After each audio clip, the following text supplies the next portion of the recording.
Why do we see this self-organized structure formation everywhere around us and in the universe, and especially here on Earth? I mean, these crazy expressions of intelligence we see everywhere. Our body, trillions of cells somehow managing to coordinate and survive. And then we have even more alien cells in us, the microbiome, which is required for us to stay healthy.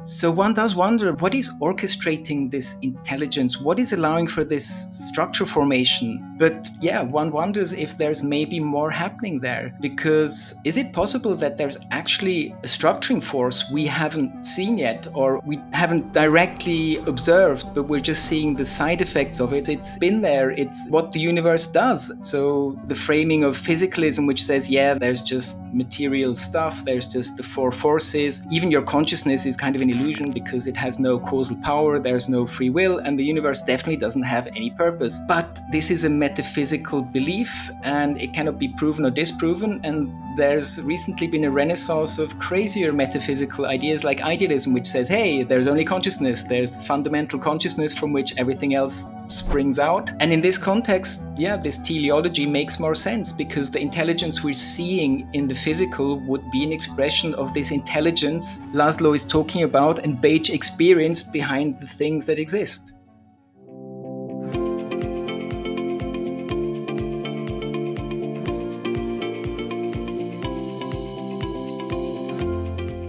Okay, James, welcome to the show. Now, to get started, in your TED Talk, you shared a quote from Ervin Laszlo.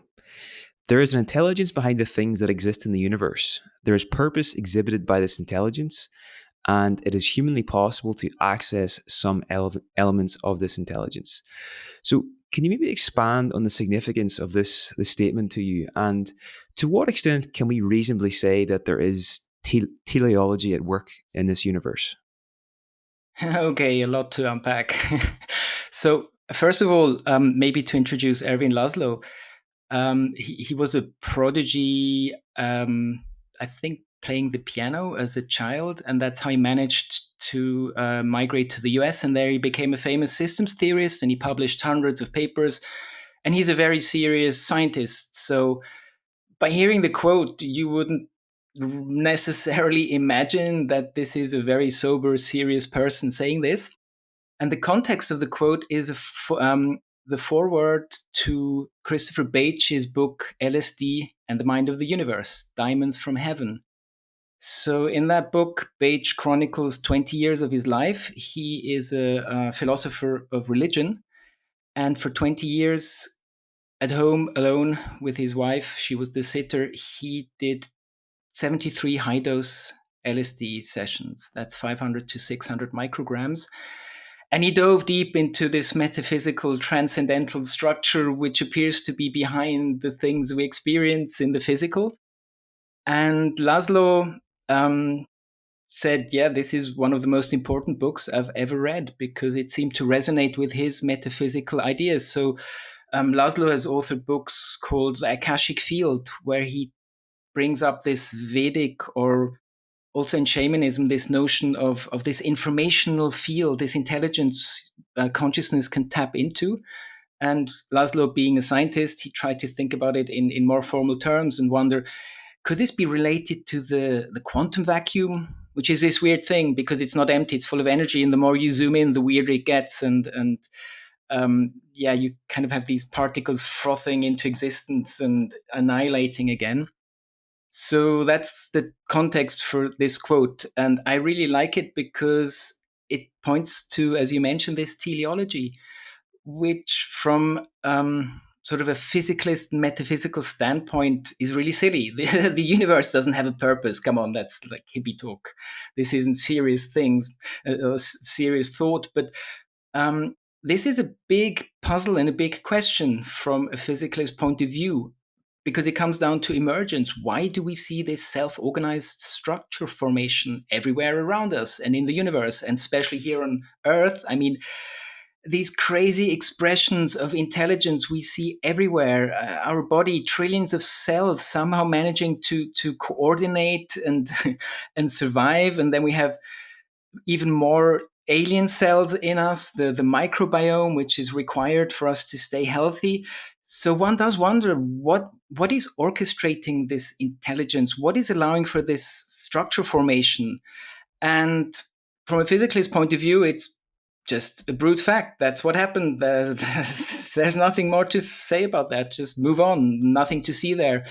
But yeah, one wonders if there's maybe more happening there, because is it possible that there's actually a structuring force we haven't seen yet, or we haven't directly observed, but we're just seeing the side effects of it, and the side effects are this structure formation, this emergence of complex structures. But actually, it's baked into the laws of the universe. It's been there. It's what the universe does, and I believe the only reason to not consider this is just a metaphysical bias. So the framing of physicalism, which says, yeah, there's just material stuff, there's just the four forces. Even your consciousness is kind of an illusion because it has no causal power, there's no free will, and the universe definitely doesn't have any purpose. But this is a metaphysical belief and it cannot be proven or disproven. And there's recently been a renaissance of crazier metaphysical ideas like idealism, which says, hey, there's only consciousness, there's fundamental consciousness from which everything else springs out. And in this context, yeah, this teleology makes more sense because the intelligence we're seeing in the physical would be an expression of this intelligence Laszlo is talking about and Bache experience behind the things that exist. That's so interesting. What a great way to kick off. From reading Bache's book, I haven't read it myself. I'm probably going to read it after we speak today. But from Really, reading, you should. It's crazy. yeah, what conclusions did he draw from that? Am I right in saying that he found it he had to stop the experiments because he was finding it difficult to return to normal life after? So there were multiple dimensions to this. First of all, just to say, 500 or 600 micrograms is a crazy amount. This is, he got the idea from Stanislav Grof, who started to do psychedelic therapy in before the 70s, before the ban, and he did it. He tried to do this with higher doses, and Bache was like, "Hey, if you can do this 3 times in a therapeutic session, why not do it more often?" And that's what he did. And it seemed to be orchestrated, his journey over 20 years, where in the beginning there was he called it the ocean of suffering, which was like terrible experiences of hell-like dimensions and really, I mean, really, really terribly orchestrated torture. And Bache called it the cleansing because that's the phase you have to go through to be able to access the more blissful states. And this is what he gravitated towards at the end of the journey. And at one point, he calls this luminosity, or he gives it a more personal name. At one point, he calls it my beloved. And this is just this radiant energy and this love, which it just shattered his conception, because this was just unimaginable. And so 2 things happened. First of all, he realized that this level of luminosity, it doesn't stop. This continues like forever. So he realized that this journey would never find an end. And then towards the end or when he realized he needed to stop, was that he couldn't bear communing with this love and this intelligence, knowing that he would have to detach from it again. It broke his heart. And he'd rather not have this experience of bliss than having it and having to be drawn or torn away from it. And then when he stopped, it took him about 10 years to sort of refocus and ground himself again in physical reality, because everything seemed a bit bland and just not lacking this radiance of these transcendental realities he was experiencing. And at one point he was thinking, okay, I'm just waiting to die and then be reunited with my beloved. But then after 10 years or so, he realized, hey, what if it's actually about the beloved coming here? So the idea that actually what the universe is doing, this teleology is, or this complexity increase we're seeing is about getting more of this transcendence into the physical, which I've found was a wild concept. I never really thought about that. But then again, in a lot of mystical traditions, they describe this unfolding or involution of the divine in the physical and how this works and how it manifests. So Bache seemed to be having a first-hand experience of what this feels like or could be. That's fascinating. So I've had one experience in psilocybin. One was enough for me, and honestly, the big thing that trip was showing me or communicating to me was just like stop looking for the magic in the big transcendent experiences. The magic is in the day-to-day reality of life. That's where you have to ground yourself. Stop searching for it elsewhere. And this idea of taking the transcendent and making it physical, it's even in the the Our Father prayer in Christianity. It's like, thy kingdom come, thy will be done on earth as it is in heaven. It's the same idea. This is probably quite Yes, a common thing exactly. across these Yeah. different spiritual traditions. So I've also heard you speak about this will to complexity in nature. Can you give us your thoughts on the will to complexity and your thoughts here, and also the implications this has for the average person? Um, so that was an idea that sort of popped out when I was writing the Sapient Cosmos. Um, Arthur Schopenhauer, the idealist philosopher, he was actually the first person to talk about Hinduism and Buddhism in the West like 200 years ago. And he had this idea that there must be this will behind the things that is shaping physical reality. But for him, it was more sort of instinctual, and it didn't really have an intelligence to it. But this was like the reason why these things are emerging. So that's sort of the level of the dynamics behind the physical laws. And I thought that was actually a beautiful idea. And it seems to be that, yeah, what we're seeing is I mean, the unit we Earth is baked in sort of this entropic decay of the universe. We know the second law of thermodynamics. It is going in one direction and it's creating more and more disorder, but we find ourselves in this pocket of order. And and what appears to be happening is that, yeah, from a sort of an informational perspective on Earth, we're seeing higher and higher levels of information processing, and we're seeing higher and higher levels of complex organic systems. Um, I mean, who knows? Maybe the universe is purposeless and everything is random and we die. But maybe there is more to this structuring than we believe, and maybe we should just be open to exploring, yeah, these more radical metaphysical ideas.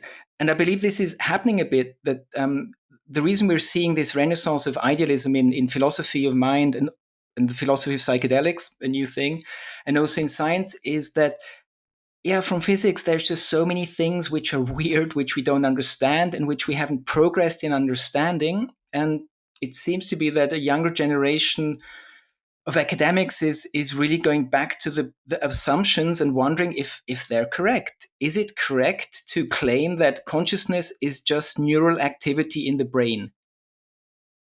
Well, from a physicalist point of view, this is rational and it makes sense. And what else should it be? But we often forget that everything is a metaphysical question. We have no certainty about anything. So I just know that I'm locked in my consciousness, and everything I know from the external world is mediated through my consciousness. So I don't know what this external objective reality really is. I mean, am I a brain kept alive in a vat, stimulated with electrical signals that would give me the same experience I'm having now?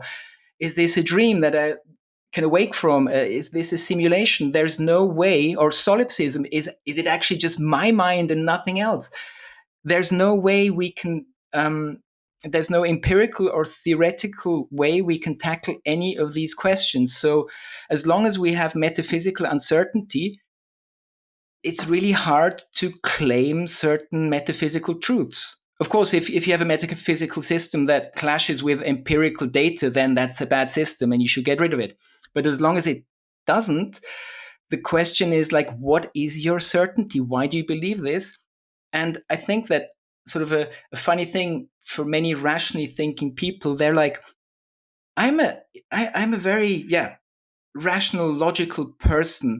The assumptions I have, they make sense, but is that really true? Because at one point you just have to adopt a belief about what reality is, a metaphysical belief, and this is a choice you make. There's nothing that can guide you except an inner feeling of what you think is right and resonates. So at the end of the day, we are all irrational because we don't have certainty about anything. So we have to make irrational choices. So claiming reality is physical and random is just as irrational in that context as claiming, hey, there's a field of cosmic consciousness behind the things that exist. Or the other way around, both are as rational to claim. For sure, for sure. Something I'm kind of curious to ask is, going deep on these ideas yourself and really getting deep into idealism. How has this affected your own experience of life in the day to day? Has this changed you at all? Writing this book. Um, Good question. So probably yes and no. No, because somehow I always had this intuition that consciousness must be a bigger deal. That was my bias. Um, but what I do find that this perspective opens up a possibility that maybe allows us to address the issues we're facing today collectively, which we see mirrored in the way the world looks today, which arguably is really terrible and could be a lot better. And this is kind of marrying these two perspectives, the looking outside and inside, or the east and the west. So I call it scientific spirituality. So we're dealing with consensus reality, we're dealing with science is amazing, gives us technology. We're not falling into rabbit holes of conspiracy, we're not denying stuff which is empirically true, but we are invited to work with our own consciousness. That's the spiritual part, and this is very modest. It's spirituality in the sense that you just realize that you're locked in your consciousness, and apparently you can find these, or you can travel to dimensions which are not constrained by space and time by changing your consciousness, be this meditation, trance, or psychedelics.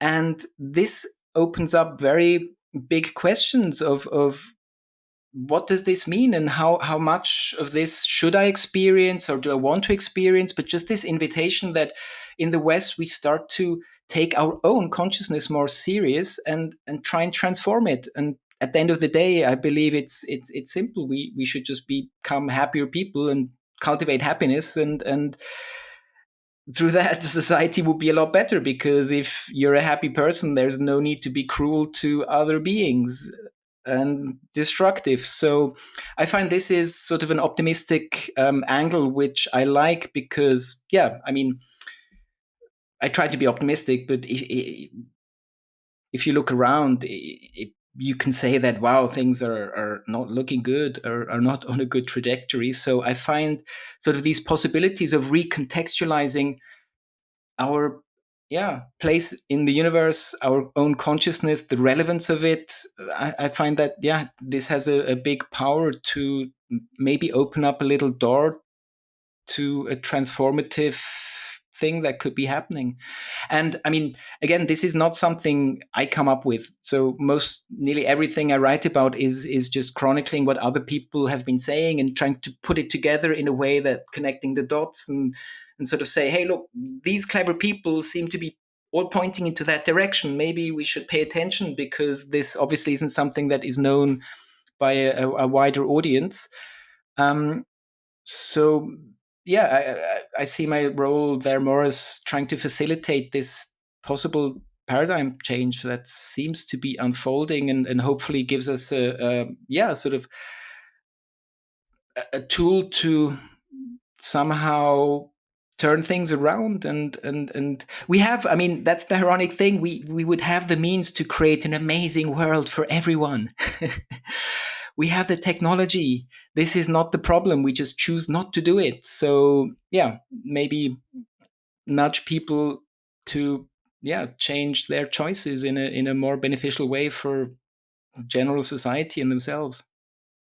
Would it be fair to say that it was almost harder for you not to write this book than to write it? Um, yeah, it's a bit of an obsession, this writing.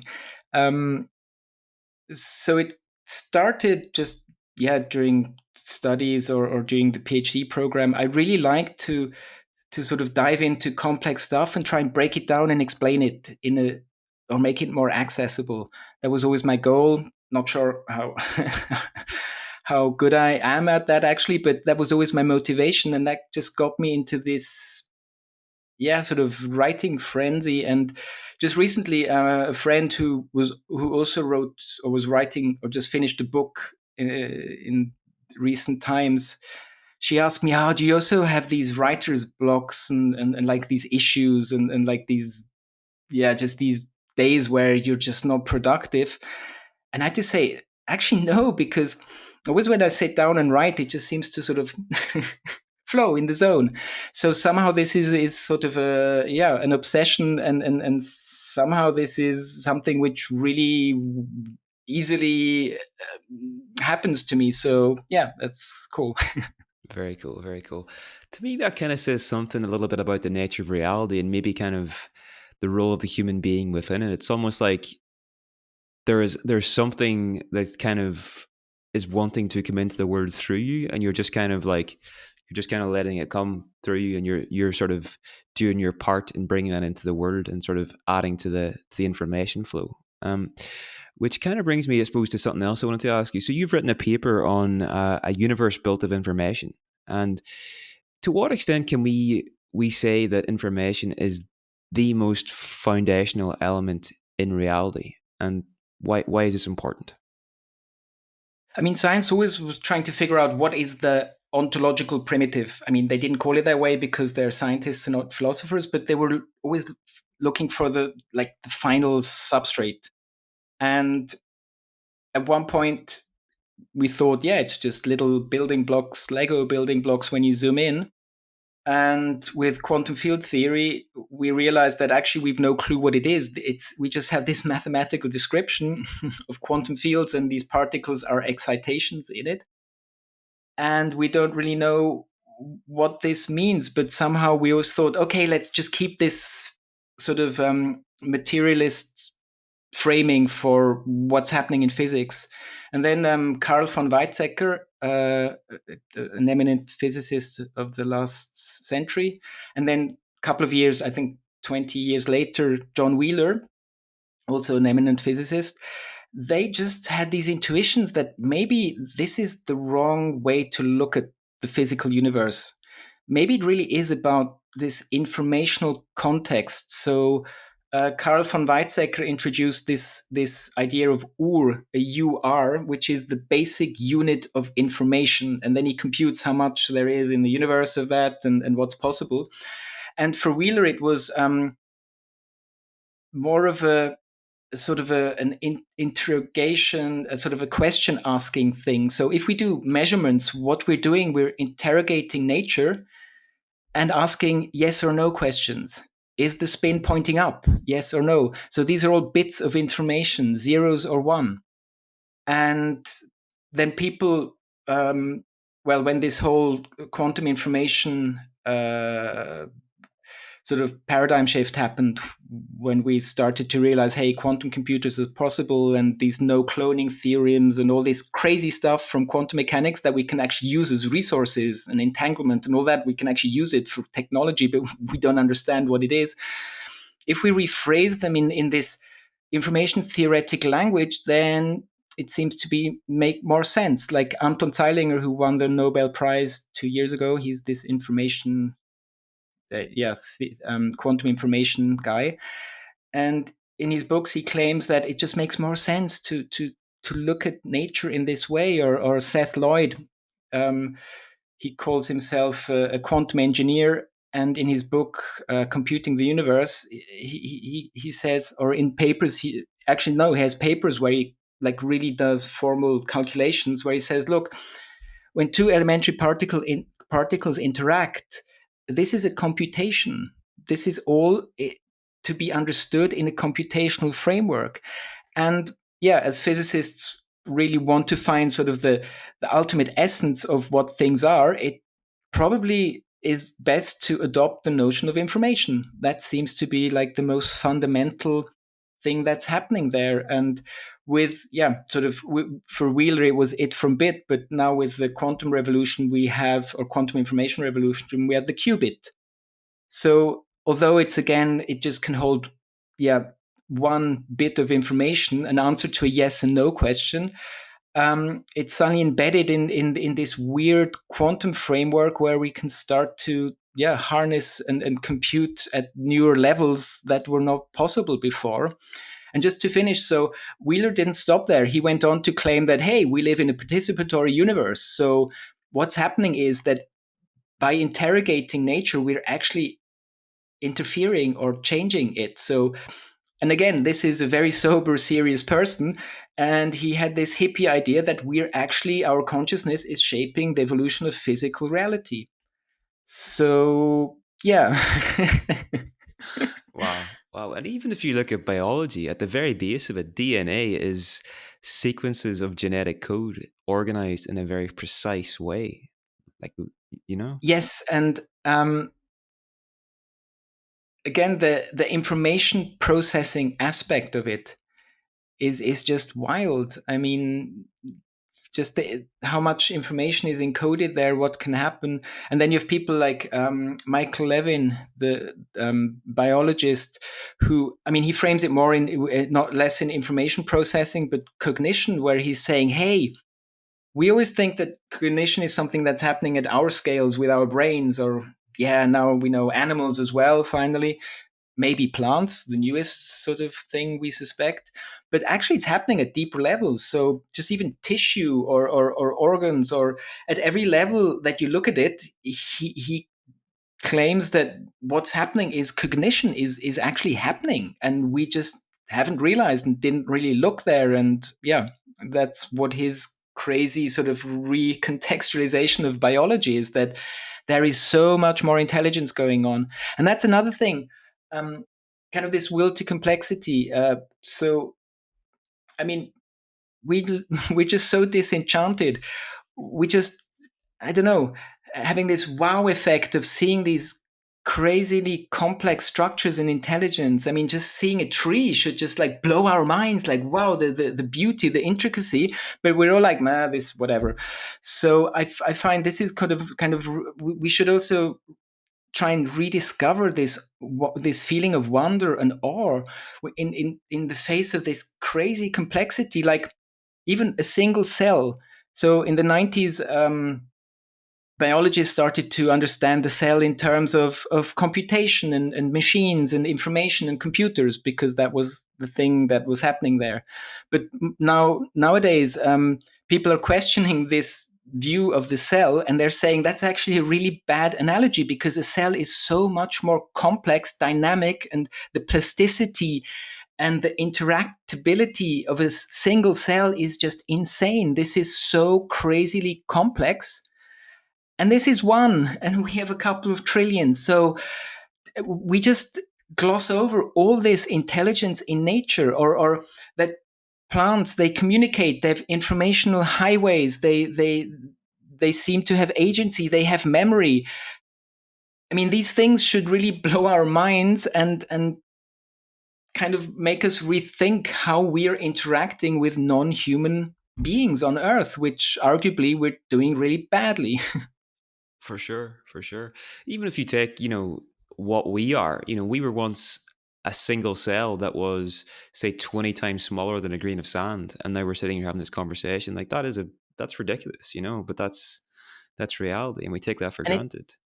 so isn't there a kind of a teleology in evolution, that it just is assembling higher levels of complexity? And this seems obvious and like uncontroversial, except if your metaphysical belief prevents you from seeing it that way, because it seems offensive, because I don't know, it seems to imply some sort of higher, some divinity, or come on, you just want to bring in your god and say your god did it, or intelligence design or whatever. So that's, I mean, which is fair enough, a critique, and a good critique you should have. But no, these things can be framed in a very sort of agnostic and general way. And yeah, just us sort of understanding what's happening here, and just not being sort of I don't know, sort of not seeing the I don't know, call it magic that's happening here. I mean, every day we should get up and just be in wonder, and the structures in the cosmos, and crazy, amazing. And the question is, as you mentioned, like that was way back, what's happening going forward? Because we kind of always think of, or this is some human centric thing, that we believe that this is like the pinnacle of evolution of consciousness, but probably that'll continue. So if we don't manage to destroy the biosphere, then all of this is just going to continue and reach ever higher levels of expression, which we probably wouldn't even, yeah, we couldn't even conceive now. The astronomer Martin Rees, he wrote a book where he was saying that probably in the I don't know how distant future, there will be intelligence and organisms on Earth that are just as far away from what we are now as we are from, yeah, organisms, I don't know, 2-3 billion years ago. So this question of where this goes is, yeah, kind of framed in a post-humanist sort of context, that where are we going? And yeah, it turns out that it's more sort of the mystics that talk about this, like uh, Teil, Pierre Teilhard de Chardin, the Jesuit mystic philosopher, who had this omega point where he was saying, hey, that's why it's all going to this amazing expression of complexity and consciousness. Or we have Sri Aurobindo, who built on or extended on the Vedas and the Upanishads, who envisioned this supermind, this how consciousness keeps evolving till it really becomes this divine thing. And I mean, regardless of any religious views, it seems to be clear that, yeah, if we don't mess up everything now, then this evolution is going to continue. And maybe, as Christopher Bache had the intuition that, yeah, we can channel more of this transcendence, which in an idealist perspective is pretty simple, because your brain isn't producing consciousness, it's kind of tapping into this field of consciousness, or it's channeling this consciousness. So yeah, it could be, so the more complex the organic contraption gets, the radio that is receiving the signal, maybe the more louder and crazier, and the more channels you get on your radio. Who knows? Wow. Oh, I love that. I love that metaphor. I speak to a lot of people in this area, and something I've kind of come to realize the past few years is that everybody, whether they are religious or not, everybody has kind of got their own sort of, I suppose, image of God. Like, and for most of us growing up, it was this, this kind of grandfather figure in the sky and whatever. So I'm just curious, like, what would you say if you had to describe it? What would your image of God be, or your image of divine, or the higher power, or whatever? What does that look like and feel like for you? um, that really taps into a big sort of context where I believe there seems to be two modes of being, or of accessing information. One is what we do, rational, sober consciousness, where, yeah, you logic, and that's how you try and address and understand stuff. But that only gets you so far, because there are these ineffable transcendental things which you cannot understand. And yeah, God, the concept of God seems to be one of those. But you can experience those. And this is what the shamans, the mystics, the meditators, and the psychonauts have been telling us forever, that these crazy things that cannot be rationally understood are actually experienceable. Or the state of non-duality, Advaita from the Vedas, which makes no sense. This is like a silly concept. How can the subject and the object fuse and become this makes no sense at all? But this is something you regularly experience and or can experience if you take psychedelics. Yeah, it's called the ego death. So yeah, there seems to be this other way of accessing knowledge which we have discarded for a while in the West, this experiential dimension of knowing stuff which transcends your rational mind. And for instance, I find it really funny to on YouTube. There's some channels where people smoke DMT and film themselves. So yeah, it's 3 4 tokes of DMT, and then they just lie there for 10 15 minutes, and then they come back and they're just flabbergasted because they just made experiences which were absolutely real, or perhaps even realer than this apparently, which they have no concept to, or any language or anything to process it or deal with it, but they just still have the memory of experiencing that. And this is like, you see it in their faces, this confusion and this wow and what, just mind blown, and trying to deal cognitively with these experiences. But again, for yeah, sort of primitive cultures, which we would have called them from a Western lens, like yeah, sort of shamanistic cultures. For them, it's like that's what we do daily. That's that's the whole thing. We travel between the worlds. That's what this is normal. Everybody does this, and apparently most societies always have known this or have experienced this, and only the West, which focused on, hey, let's just look outside, focus on the external world, and try and decode what's happening there, which is really great, and we got really far, and it's super cool. But we shouldn't forget that there are these other dimensions. Even if you don't believe in transcendental layers of otherworldly realms, these are things which happen in your own consciousness. And these are very, very deeply transformative and disruptive experiences. And yeah, depending on your psychological makeup, they can really mess you up. Psychedelics are super potent. They can really be dangerous and just mess you up for the rest of your life, because you end up in a psychosis because what you experienced in this transcendence is just too much, and you cannot recover from this. But that's what people like Christopher Bache show us, or the shamans, that this is something you can practice. It's like running a marathon. You have to start small.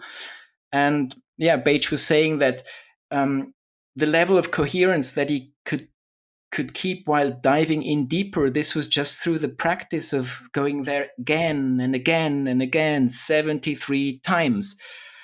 Um, yeah, and he was saying that in some experiences where it just stopped the coherence and the memory, the next time he could continue there and go deeper.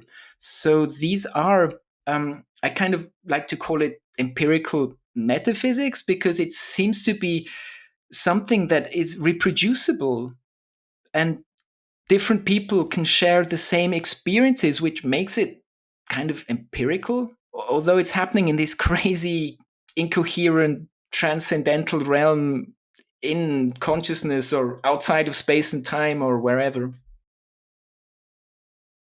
It's so interesting. Like, you know, it makes me think, like, if you're going to say go into space as an astronaut, you have to do a lifetime's worth of training. You have to be like the best in the world. You have to spend a lifetime worth of studying to get there. And but with psychedelics, it's the kind of the equivalent of launching into space, but you're doing it in your mind. Like, it's a very serious thing. And but anybody can just start smoke DMT, and they just don't have the frameworks or the language to express it. So I think you're right, and I think in the future we're going to see, like, if you start seeing like really well trained physicists and mathematicians and these people that are really, you know, have means of expressing what they find in these realms, things could get really interesting, you know. And I've heard you speak as well about like Plato and the, what was it, the Euclidean The realm of abstract perfect forms.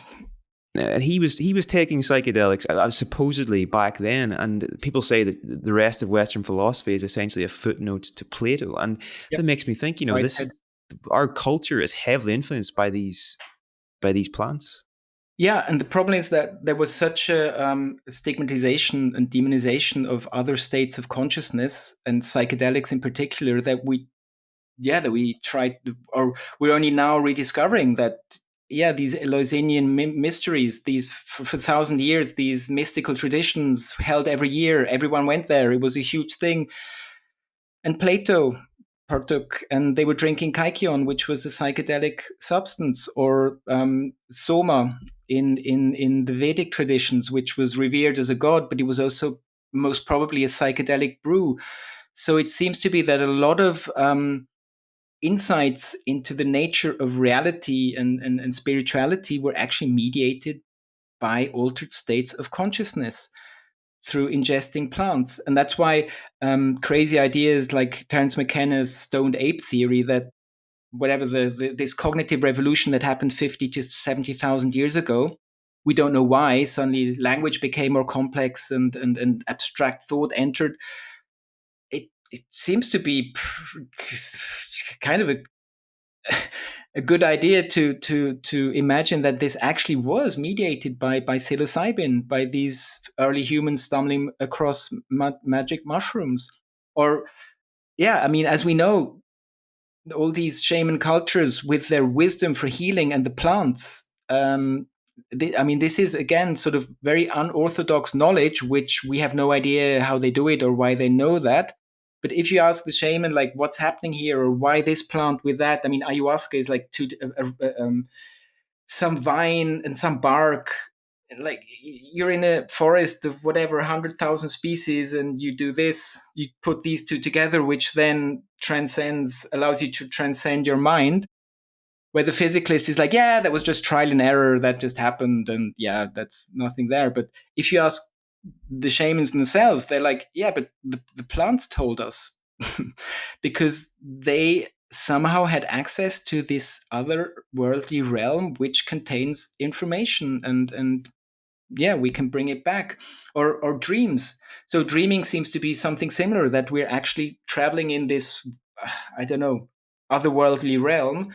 And there's a bunch of scientists who had inspirations in their dreams. The one chemist who saw the snakes biting each other, biting their tails in a circle, and which I think that was like the benzene molecule, the shape.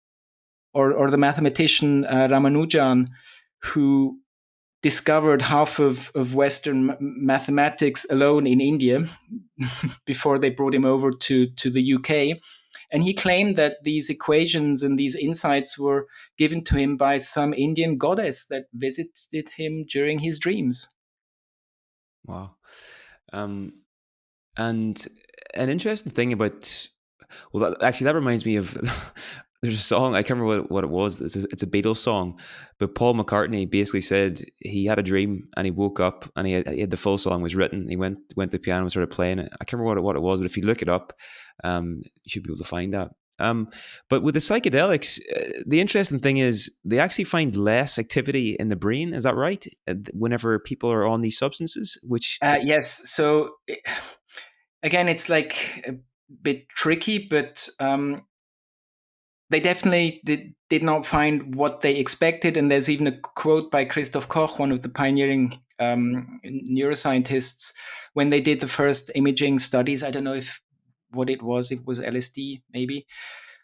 Who was like, okay, wow, this is interesting, because we would have expected more activity, because there's actually there's less metabolic activity in parts of the brain, which seems very strange, because if you claim that, well, consciousness is mediated by brain activity, if you're having these crazy phenomenal experiences which are just so informationally rich and crazy and dense, well, the brain should be working overtime to produce these. Well, they don't. But then again, they try and argue around it, where they're like, well, actually, it's about entropy and these small changes. So it's a bit controversial. But again, these are claims made by people who are very deeply ingrained in a physicalist mindset. So for them, this is not possible. And the explanation that consciousness is not just something which is produced by the brain is an impossibility. So they find very clever ways of arguing around it. And yeah, at the end of the day, we always seem to be stuck with this postmodern ambiguity and uncertainty that you have different explanations that could work. You don't know which one is the right one, but they're both like diametrically opposed and speak of very, very different realities. But the fact is, it's not that when you take psychedelics, your brain goes into overdrive. That seems to be established. Yeah, well, that's interesting. Even the idea that a reduction in brain activity could lead to an enhancement of your perceptual experience. That really is a mind-blowing idea. And you're kind of maybe getting access to a bigger element of reality. And you also talk about a Lancet study where there's a Yep. man that lost, was it 80% of his brain capacity? Can you tell us about this? Yeah. So I think the guy had pain in his leg and went to doctor, and then at one point they found out that 80, or I think 80% of his brain was just fluid, and it hadn't formed. He wasn't like the brightest person, but he had a family, he had a job, he functioned normally in society. So yeah, the question is, if brain is the consciousness thing, why did he function with so little of the thing that you need? Or also these accidental savants. If you have brain trauma, you suddenly wake up and have these crazy new skills, which seems to be again counterintuitive. You break the hardware, make it worse, and then suddenly the program runs better. Or um, yeah, that people when I think pilots, when they test the G-force thing, when they go into sometimes they faint, and there's like no brain, there's like less brain activity because all the blood is like drained from the brain. But they often then claim that they had very vivid dreams and experiences. Um, yeah. So An interesting one to look up here is there's a guy called Jason Paget, Padgett, and there's a BBC article about him. But basically, I think he was in a violent robbery, and he got really bad head trauma. And yes. then, like a couple, after he recovered, he was able to produce these amazing geometric drawings that were like mathematically precise, and he had no ability to do this before. It was totally just out of this after the head trauma. So there's something strange going on there. And he claimed that he was like seeing this in like his visual perception of reality. He was seeing these structures or patterns or these dynamics, and he was drawing them. And the So the yeah. whole near death experience thing as well. It's the same thing, reduction in brain activity and an enhanced perceptual experience. And that's like I mean, that's a huge thing, a huge literature, and so many reports. But again, the if you have a physicalist point of view, you somehow don't seem to be persuaded. It's like, yeah, that's sort of the last thing your brain does, and that's just like neurophysiology and whatever, and not really sort of address that this actually is weird, and it's one weird data point in a huge sea of weird things that shouldn't be really happening, or which should sort of nudge us to question assumptions we have about consciousness, and maybe be less confident in the claims we're making. For sure. Something I was curious to ask you as well, because I don't quite know the difference. But what is the major distinguishing features between panpsychism and idealism? Um, so for me, because philosophy is a mess. It's you always find someone who then sees it differently and defines it differently, and then they end up arguing forever. And so for me, panpsychism is like an extra you put into the physical. So you're saying you still have the physical basis of reality, but you're just adding this special sauce, this thing which you cannot explain. So you're adding a new feature to matter. So you take an electron, spin, mass, charge, but a little bit of consciousness. And consciousness is then an attribute of all of matter, and it's spread out, and you have it in different degrees. Hmm. And that's how I understand panpsychism, which then asks, or the problem then is, how do you get from this distributed version of consciousness to a unified experience? So this is the combination problem in panpsychism. How does that work? I mean, if all your neurons in your brain have a little bit of consciousness, how do they conspire and give you this unified single experience of one being one conscious awareness? And again, there's like very technical articles, publications explaining this, or um, yeah, giving ways around it. But I think panpsychism is cool, but I just think it's sort of the first step when you start to go towards the crazier metaphysical ideas. And why not go all in? And that would be idealism, which then switches and says, look, the only thing that exists is consciousness. So what we experience as physical is derived from consciousness, and it's more of a projection. It's an illusion. It's not the real thing. There is nothing else other than this fundamental base consciousness. Everything else is derived from it. There is no physical stuff. There's just the illusion and the experience of it, but there's no more. So this is like going way to the, yeah, down the rabbit hole of metaphysical craziness from a sober, rational Western mind perspective. And what becomes possible under an idealist paradigm that is far fetched and crazy in a physicalist paradigm? Because we're at a stage now where there's serious academic work being done in this field, and it might not be long before this becomes mainstream, which could get really interesting. One thing is telepathy is expected. Telekinesis should be things that are possible, because obviously consciousness, yeah. So there's What's telekinesis? Sorry. so your thoughts can move stuff. So your thoughts can have um, a physical impact on material stuff. So you look at your glass of water and you can move it in your mind.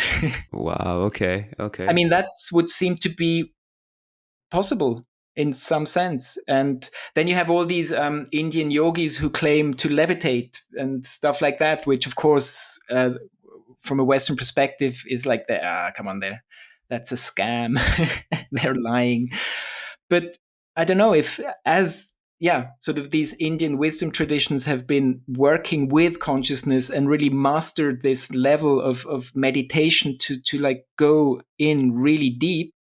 Who knows? Yeah, I mean, what becomes possible if we really start to become masters of consciousness, and not just masters of our physical body? I mean, if you go to the gym and get super ripped, yeah, I mean, that's something you can see. But what happens if we do the opposite and just, I mean, these people who meditate for 20,000, 40,000, 60,000 hours, their brain structure changes, their response to pain changes. They don't have they can subdue the startling effect. They can do stuff which seems crazy and impossible. And this is just on like a sort of a basic non-crazy level. But yeah, what happens if you really try and cultivate these other I don't know, capabilities? Or there was recently, I don't know if you've heard of the telepathy tapes on this podcast on Spotify, like, I don't know, half a year ago. Actually, at one point it was more people watched it than Joe Rogan. And the claim there is that nonverbal autistic children are super highly telepathic. And it's a really heartbreaking documentary, because yeah, the sort of academic or sort of doctors are telling parents that, hey, there's nothing in there, there's no one's in your child, there's nothing, it's just kind of this zombie moving around, nothing is happening there. And then yeah, the claim is that actually they're super telepathic, and it's actually done in a really great way, very convincing. And they're claiming to, or they want to crowdfund a study that they do in controlled manner at the university and just show that this is like something these autistic children who cannot speak are amazingly good at, which would be uh, just a crazy twist. So they, although they have like really hard time to like control or modulate their body and like a really hard time with the physical aspect of their being, they would have these crazy abilities in their consciousness. What a crazy twist. So we'll see like if this is all just a scam and lies and that never happened, or if this is something that actually can be reproduced by other people. Oh, wow. And that's called the telepathy tapes. Yeah, and you can find Yeah, that on yeah, podcasts. it's yeah. And it almost seems to me that if we're going to survive as a species, we kind of do need to make some kind of shift in our fundamental views on reality, and maybe move more towards this idealist paradigm. Do you see that happening within our lifetime? I really hope so. um, I try to be unreasonably optimistic, so yeah, maybe, but probably not even idealism. I mean, if we just would take a step back and just think of the or reframe our experience in the sense that hey, we're all part of this living matrix, this living biosphere. We're all connected. We're all part of it. We're if you consider this as a program that's been running for billions of years, life on Earth, we are part of it. We're an expression of it. We are connected. We're not kind of this feeling of being individualized. This is not really true. And then even crazier, we are connected with our consciousness because we all apparently seem to have this same thing going on, this phenomenal experience of a reality, which again should give us a kinship at a higher meta level of being and give us and allow us to be more empathetic and connect with people. And I find that's the problem, that we're also hyper individualized and so distrustful of other people but just that we, I don't know, we cultivate more empathy and realize that actually most people are trying to do their best even if what they do is terrible and it's really bad, the outcome. But actually most people are not actively psychopathic, sociopathic, narcissistic. Most people are probably decent and are trying their best, but they don't have the tools or the means or the education or the knowledge to function in a better way collectively. And if that's the case, then this is an easy fix because it's a matter of just educating our kids in a better way, giving them the tools for being able to sort of shift into this perspective. For sure, for sure. Well, I think books like the one you've just written are very important because, we're all kind of swimming in a cultural consciousness. And whenever you put something like that out into the world, these ideas take hold and begin to change the conversation happening in people's minds, and they start to see the world differently. So it's a very, very important book. What if was there anything in particular, like were there a few things you were hoping people would take away from engaging with it? So, I mean, it hasn't been out for too long, so I haven't had too much feedback. But talking about these things and the feedback I've had, I was kind of surprised that it these ideas don't seem to be so outlandish anymore. There's actually many people who feel, oh, this just feels intuitively right. That what you're saying, I kind of always knew that, and I would have expected more people to be skeptical or hostile, just from a very clear metaphysical conviction that this is just total rubbish. This is really bad. This is terrible thinking. This should not be. This should be burnt. This book. This is terrible. So probably that's also an expression of how things are changing. That more people now seem to be allowed to be in touch with their intuitions, which apparently are not aligned with a purely physicalist view of the universe, because most people do believe they have free will. Most people do see meaning in stuff happening. I mean, synchronicities, Carl Gustav Jung, that there's these random occurrences, but they seem very orchestrated and like super specific and very meaningful, which of course cannot be. You're just putting this is, you're just seeing patterns that are not there. But apparently so many people experience this that it's still a thing many years after he introduced this idea. And by the way, he talked about it with Wolfgang Pauli, the physicist, to figure out, could there be this meta causal level, which is actually structuring this purposeful uh, events or evolution happening, which somehow match and mirror our inner structure. And yeah, so these things seem to be something that humans have. Humans seem to feel that the universe is purposeful and meaningful. And yeah, we tell them that no, that's not true. You should grow up. You just accept the fact that it's all random, has no purpose, and you die, and that was it. Which I find is very nihilistic, and I believe it's actually not true at all. And you could argue that this is actually, first of all, a very bad metaphysical outlook, and it's very harmful because it's not empowering at all or enchanting. I mean, this is actually the disenchantment that we seem to be experiencing collectively as a result.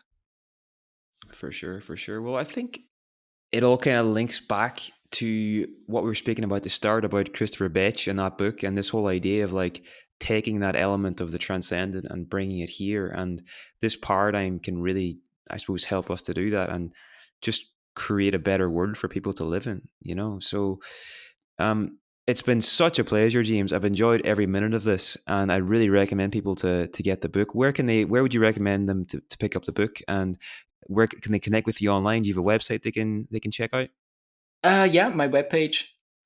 Um, and if you Google the book, you can find different places you can buy it. So you can go for the big corporations or the smaller places. So that's up to the consumer. I don't want to advertise the big corporations that obviously are the easy to go to places. What's your website? jth.ch. jth.ch. Okay. James, thanks a million. I hope we can speak again at some point in the future, and just best luck with all the great work that you're doing. Thank you very much. It was a great pleasure, and thanks for having me, Niall. It was great. If you enjoyed this episode, you might also enjoy getting our 7 Insights newsletter. This is a once per month email where I share 7 of the most valuable insights I've uncovered in the previous 30 days. It includes book, podcast, and documentary recommendations, as well as questions and quotes specifically curated to help you live a more creative, intentional, and meaningful life. It currently goes out to over 50,000 subscribers each month, and if you're interested in joining them, you can sign up at 7insights.org.